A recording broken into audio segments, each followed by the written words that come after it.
natural blessings that America enjoys. They talked about the natural resources and the geography and the fertile land and other things like that. This was, in many ways, a blessed country. But in case you haven't noticed, we're not the only blessed country in the world. There are many other places blessed. There are, for instance, you look at the continent of Africa as a whole, and you will find few places on the face of the earth that offer more in the way of rich, arable land and mineral resources and other things that could be the basis for enormous prosperity. Why is it that so many of the stories of basket case countries that can't even feed themselves come out of such a fertile continent? Right?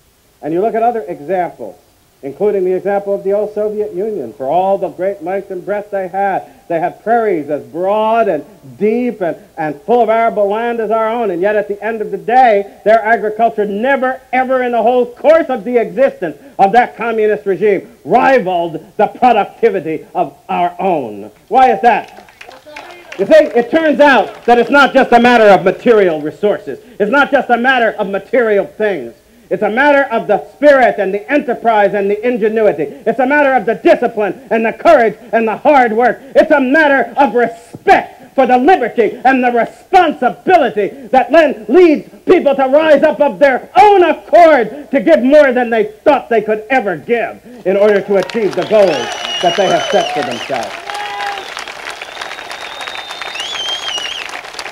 And I hope that everywhere around this country, where we have people gathering in these great events, they are not just gathering because they're concerned about money. I hope they're gathering because they are concerned about liberty. They're concerned about preserving our spirit of enterprise. They're concerned about preserving the courage and the discipline that can only come with a people willing to accept responsibility for themselves and for their families and for their communities.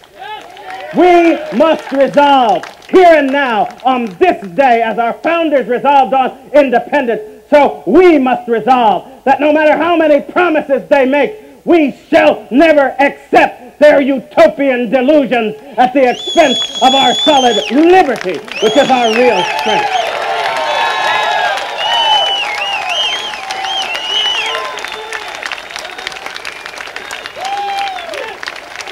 With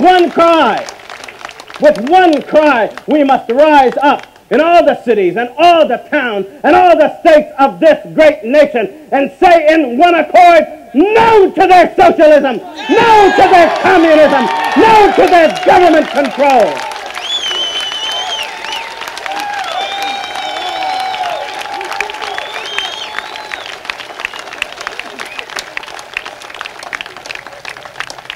But let's not fool ourselves, though, into believing that we can speak that no if we're willing to accept the passive, dependent role that these people assume will be our lot when socialism has arrived for America. Okay? They began many years ago to talk to us and to get us to think of ourselves as consumers. I've always thought that it was kind of sad that Americans let themselves be talked into this nonsense. Since the last time I looked, if you are a consumer that isn't producing anything, then you're not going to be consuming things for very long. This is a great problem in life, you know. Because at the end of the day, that means that you're going to have a whole lot of stuff going out to get all the things you need to consume, and nothing coming in exchange for all the things you produce. And that represents a deficit that kills families and kills livelihoods, and it will kill this country. Okay? I want us to remember what they want us to forget. We are not the consumers of any good or service that we don't produce ourselves. We must remember that if there are services rendered and if there are goods produced and if those goods have quality and if those goods have meaning, it's because some American has worked to produce them and give them that meaning. And when we stop being producers, we'll have no wherewithal to consume anything. Well,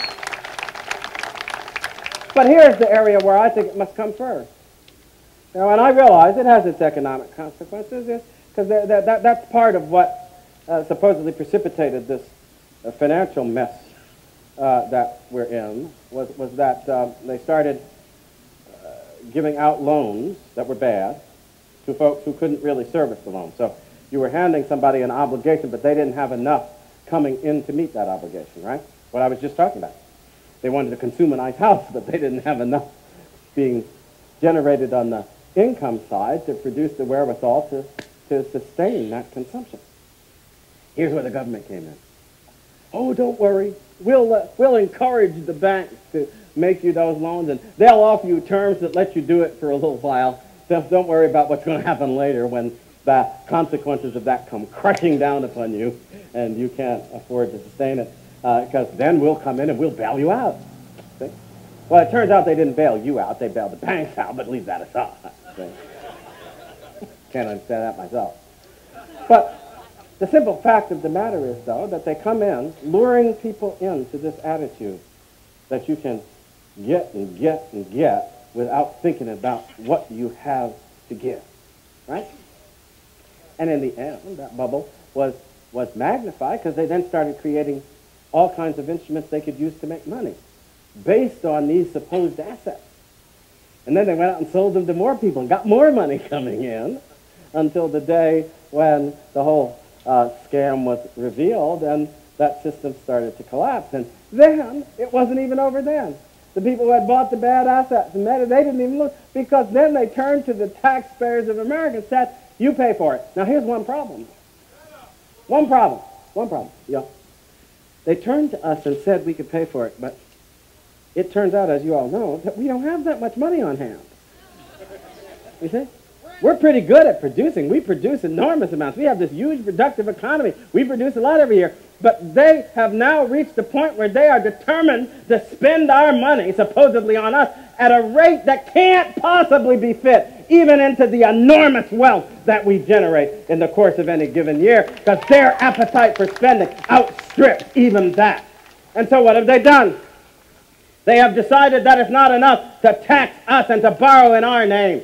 They must tax the future and tax our grandchildren and tax their livelihood and tax their hope and tax their freedom into oblivion by burdening them with a debt that shall never be extinguished until liberty is destroyed. Well, last time I looked, I thought that was, isn't that irresponsible? Doesn't that show a certain lack of integrity? And next thing you know, they'll be chiding us because we lack integrity and are foisting off our desires on future generations, and therefore, since we're such bad people, we should give them even more control of our lives. No, I think it's time we made it clear to them right now. We are not such bad people. That we reject their policies of pushing this country into the deepest waters of debt to foreign interests and foreign bankers and foreign powers. We reject the business of putting in pawn the future of our children and grandchildren, and we reject the politicians and the bureaucrats and the administrators who are foisting this immoral policy off on this great nation.